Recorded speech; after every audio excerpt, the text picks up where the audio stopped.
it's something that we have to start taking seriously. We have to start listening to the cries for help.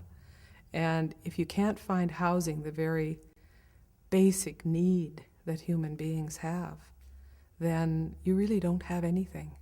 Well, I've always viewed housing as a staple.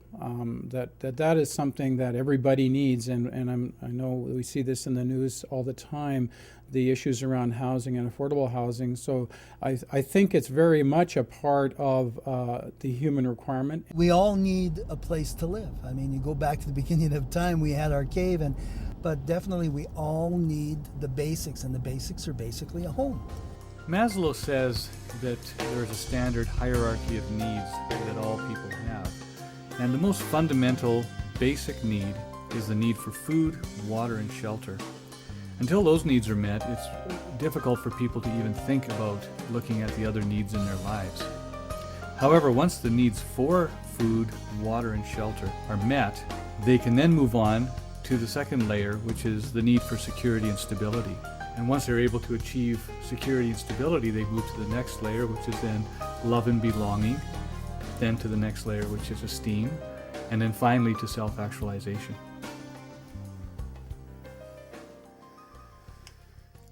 Yeah, it's true, people need a place to live. You can't argue with that.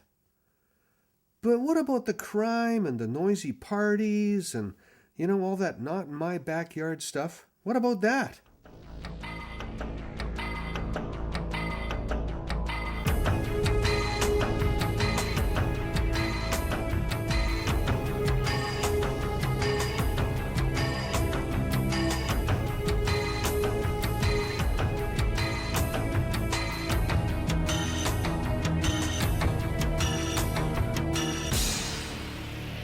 I think there's always that NIMBY stigma that comes with most affordable housing developments. The neighborhood and the community think that affordable housing developments will be turned into a ghetto.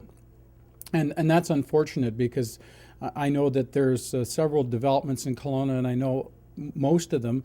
And the reason I know that they're there is because I'm in the industry, but I think there's a lot of people within the Kelowna community that couldn't pick them out because they blend right into the community. But there is that stigma when a development goes up and there's a public hearing on rezoning or for development, that the neighborhood thinks that once this type of development gets started in their community, that it's going to turn into a ghetto and it's going to devalue their properties. I know there is a stigma attached to it.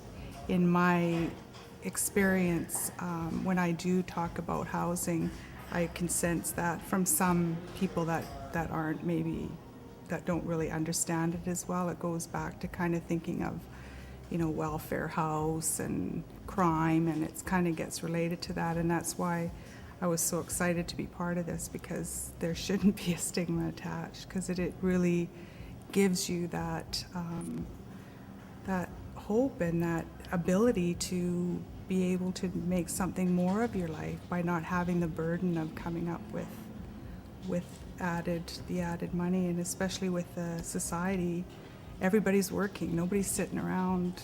When you Monday afternoon, if you're at the complex, there's nobody around, everybody's working, we're all trying to do the same thing. So that stigma is I think misinformation for people, or not enough information that they understand what affordable housing is or what it can be. I don't think there is the same stigma today that there may have been. People were so proud in the early days that they wouldn't take even relief, or they'd be starving and they wouldn't take it. But I think we realize now that we've paid taxes all these years, and that should be some help. I even found that with seniors developments, you'd think that those would be well received, and we've had people at meetings saying, well, this is going to turn into a seniors ghetto, and I kind of am taken aback a bit of that, because I just know our experience in this neighborhood here, where Angus Place is, we had some of the neighbors that were quite opposed to this development going in, and now those same folks are living in Angus Place. So, so it's kind of comes for a full circle, but it's unfortunate, and I think maybe it's part and parcel of the fact that we haven't taken the initiative to really promote affordable housing, what it can do, and how it can improve our community and our neighborhoods. And I think that's what people think, that if you build nonprofit rental housing, that it will become a slum very quickly. But they haven't. I mean, we've got examples of the ones that were built in the 80s, and they're lovely.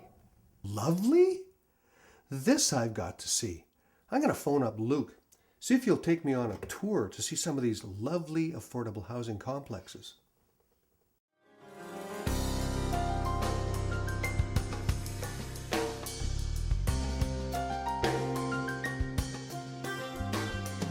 Now, you kept this a big secret from me. We filmed a bunch of affordable housing and some market housing, and now we're going to look at it, and you're going to reveal the mystery. Yeah, it was a good day. I was a enjoyed good day. driving around and looking. Yeah, and I love your motorcycle. I think I might get one, actually. Yeah, it's a lot of fun.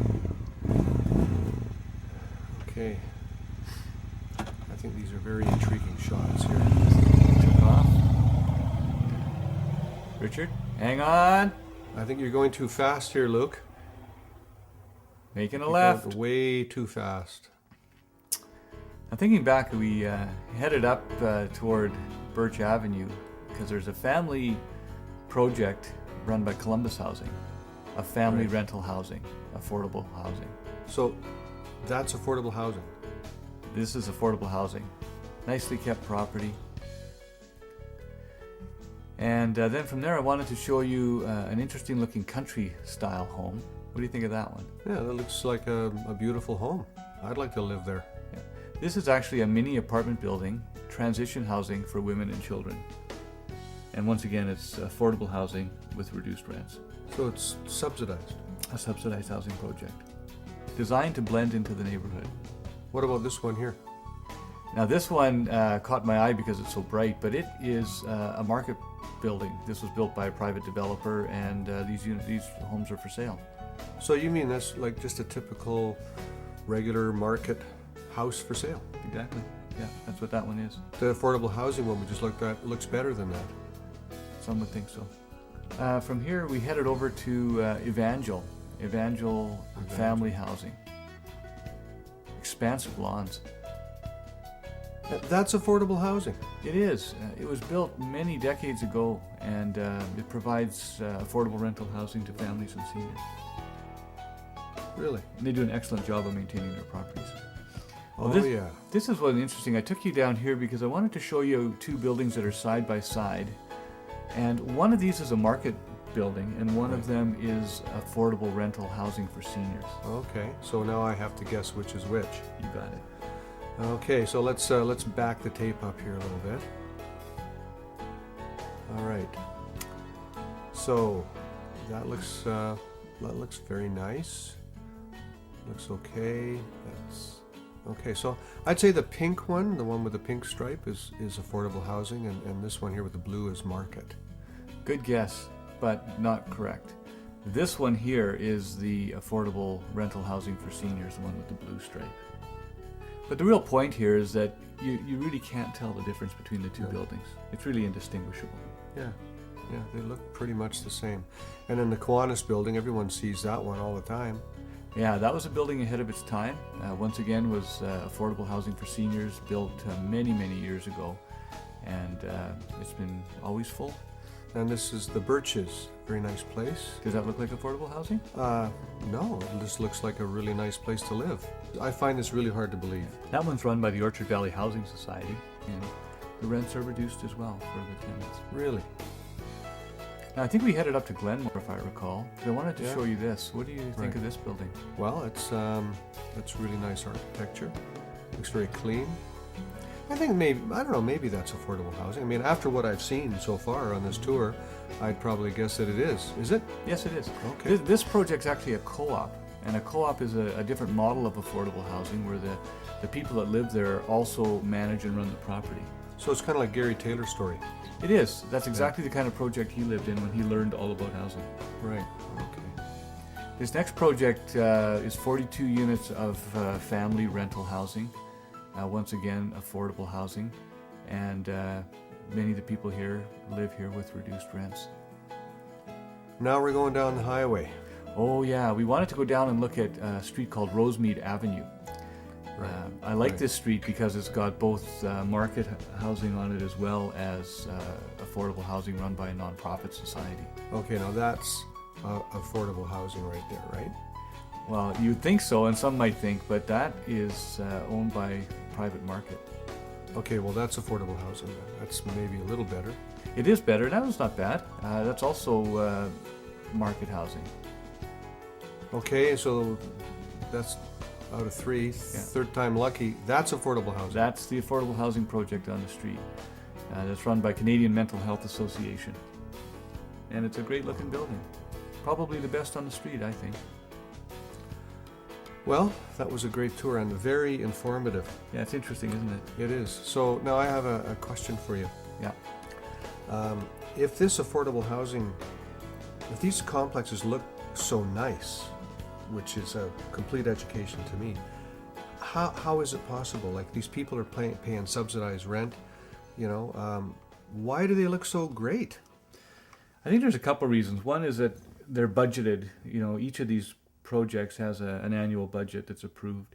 And one of the requirements, contractual requirements of the nonprofit housing provider is to make sure they maintain the properties. So they're obligated to keep them in good condition. Secondly, I think the nonprofit sector is very committed to being a good neighbor.